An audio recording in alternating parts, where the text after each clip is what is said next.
Hello guys. तो आज हम स्टार्ट कर रहे हैं ग्राफ एक बहुत ही इंटरेस्टिंग टॉपिक है और ये थोड़ा सा कॉम्प्लिकेटेड है क्योंकि इजीली बच्चे इसको ढंग से समझते नहीं हैं। आज हम स्टार्ट करते हैं ग्राफ। तो ग्राफ स्टार्ट करने से पहले मैं आपको इसके कुछ कंपोनेंट बताऊंगा। कंपोनेंट मतलब मैं इसको आज इंट्रोडक्शन टाइप दूंगा। और सबसे पहले हम देखेंगे कि ग्राफ के होते कंपोनेंट क्या होते हैं। एक्चुअली ये देखिए, ये होता है ग्राफ का रिप्रेजेंटेशन एक तरह का। ये आप देख रहे होंगे ग्राफ के रिप्रेजेंटेशन। अब इसमें क्या होता है, ग्राफ के होते हैं कंपोनेंट, नोड और एक होती है एज। नोड नोड होती है ये जो सर्कल में जो नंबर है ना, गोल से ऐसे करके 4 3 2 1, इसको हम कहते हैं नोड। और बात आती है जब एज की, एज हमारा ये होती है जो 3 और 4 के बीच में जो ऐसा एरो है ना, ऐसा जो डायरेक्शन दे रहा, मतलब ऐसे करके, उसे हम कहते हैं एज, जो कि हमें डायरेक्शन देता है कि 3 और 4 के बीच में एक पाथ है। तो इसी को हम कहते हैं एज। अब आगे क्या होते हैं, ग्राफ के होते हैं दो टाइप। एक होता है डायरेक्ट ग्राफ, एक होता है अनडायरेक्ट ग्राफ।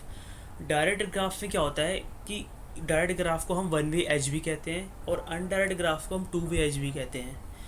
डायरेक्ट ग्राफ में क्या होता है कि हमारी जो एक नोड होती है और दूसरी नोड होती है, इसमें क्या करते हैं हम, एक ही, देखो आप जैसे नाम समझ रहे हैं वन वे एज।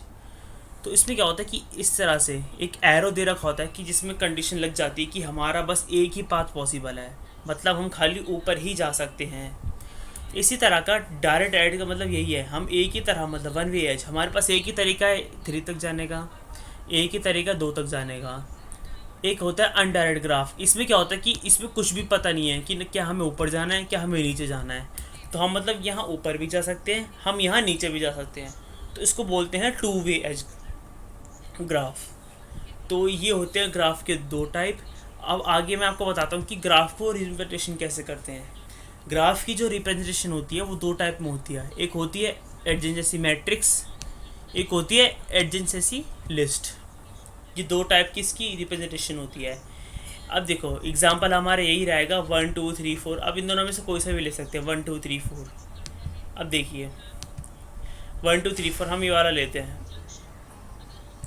अनडायरेक्ट वाला। अब देखिए ये जो वन है ना, अब देखो 1 और 1, ये होती है एडजेंसी मैट्रिक्स 1 और 1।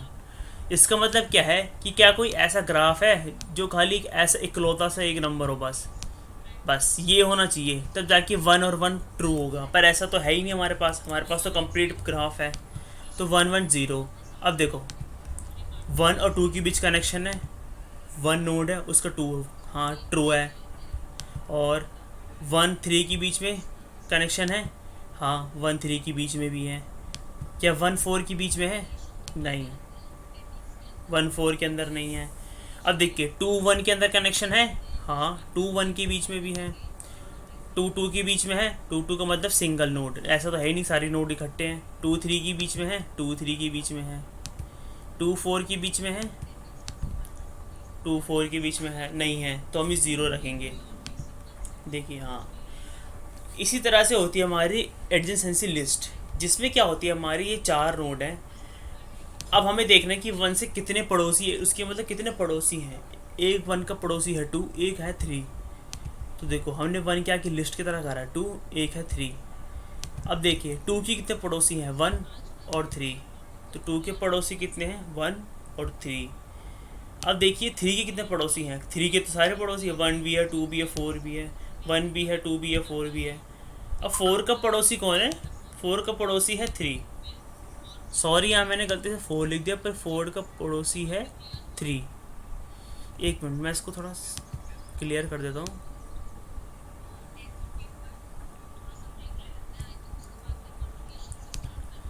ये है हमारा 3, ठीक है। तो आगे हम इसकी बात करते हैं। ग्राफ में क्या होते हैं, एक होता है BFS, एक होता है DFS। BFS होता है breath first search, breath first search. और जो हमारा DFS होता है वो होता है हमारा डेप्थ फर्स्ट सर्च, मतलब सर्चिंग तरह की समझ सकते हैं ग्राफ में जो होती है। अब इन दोनों के बीच में बताता हूँ BFS, पहले मैं आपको BFS के बारे में बताता हूँ। BFS की क्या, BFS BFS के बारे में कह सकते हैं कि BFS क्या होता है। एक तो सबसे पहले BFS ना क्यू करता है, फॉलो क्या करता है, क्यू होती है ना क्यू, उसको फॉलो करता है BFS। मतलब अगर आप वन पे खड़े हैं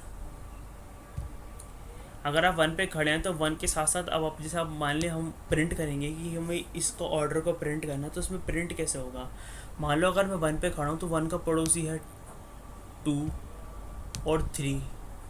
अब जब मैं 2 पे बारी आएगी तो मैं 2 के बारे में बोलूँगा, 2 के कौन कौन से पड़ोसी हैं। 2 के पड़ोसी हैं 4 है, 5 है, 6 है, 7 है। और जब मैं 3 की बात करूँगा तो 3 के पड़ोसी खाली 7 है और 1 है, पर 1 तो हो चुका है ऑलरेडी। 3 का पड़ोसी 7 है, वो भी ऑलरेडी हो चुका है। तो इसी तरह से हम कहते हैं BFS। और DFS में क्या होता है, स्टैक इस्तेमाल होता है। मतलब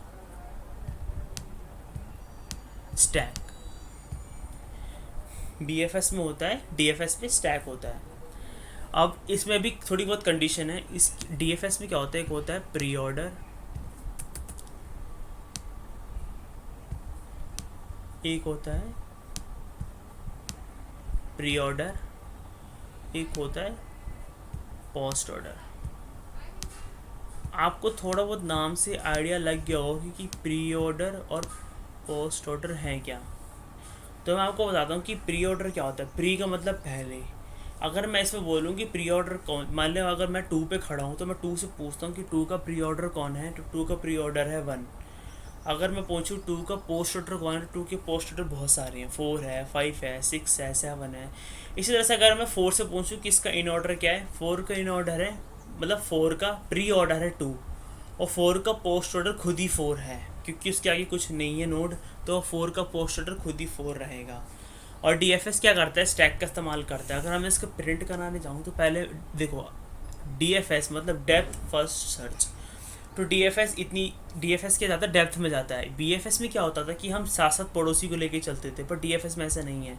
सबसे पहले 1, फिर 2, अब 2 के भी डेप्थ में जाएंगे, 4, हम 4 पे गए, अब 2 का ही डेप्थ चलता रहेगा। पहले जिस 4 के 5, 6, 7, और जब हम आगे देखेंगे कि जब 2 के सारे ख़त्म हो गए तब हम 3 के पास आएंगे। 3 के पास जो एक 7 था और एक 1 था, जो कि ऑलरेडी हो चुके हैं, तो 3 को हम खाली 3 को एंड में रखेंगे। तो ये फ़र्क है इसमें DFS में और BFS में। और DFS क्या करता है, स्टैक का इस्तेमाल करता है, BFS हमारे क्यू का इस्तेमाल करता है। और इसमें क्या आता है कि इसमें क्या आता है कि हमारे ग्राफ की होती हैं कुछ प्रॉपर्टीज़। एक होती है वेट नोड, एक होती है वेट एज। मैं यहाँ लिख देता हूँ, एक होती है W मतलब वेट, एक होती है वेट नोड, एक होती है वेट एज।